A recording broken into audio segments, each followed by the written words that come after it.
ایک عورت جب دین اور اسلامی معاشرتی اقدار کی تمام حدود پار کر کے پیسہ اور شہرت حاصل کرنے میں کامیاب ہو جاتی ہے تو اسے ایک رول ماڈل کے طور پہ پیش کیا جاتا ہے کہ دیکھو یہ ہے وہ عورت جس نے معاشرے میں اپنی محنت سے اپنا مقام بنایا ہے، اس نے معاشرے میں اپنی جگہ بنائی ہے۔ لیکن جب ایک عورت دین اسلام کے احکامات اور اسلامی معاشرتی خاندانی نظام کی حدود میں رہ کر اپنی اولاد کی بہترین تربیت کرنے، انہیں تعلیم دینے، شوہر کے ساتھ بہترین ازدواجی تعلقات بنانے میں کامیاب ہو کر 50 سال کی عمر تک پہنچتی ہے تو اسے کہا جاتا ہے کہ دیکھو اس بیچاری نے اپنے خواب کو چل دیے، اس کا معاشرہ، خاندان اور بال بچے اس کی اصل شخصیت کو کھا گئے۔ یہ بیچاری زندگی میں کچھ نہ کر سکی، اس نے اپنا آپ اپنے گھر اور اپنے خاندان پر قربان کر دیا۔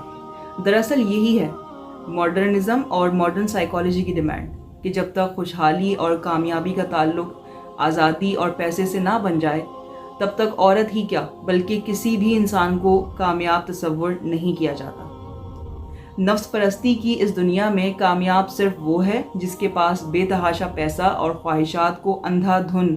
پورا کرنے کی لامحدود آزادی ہے۔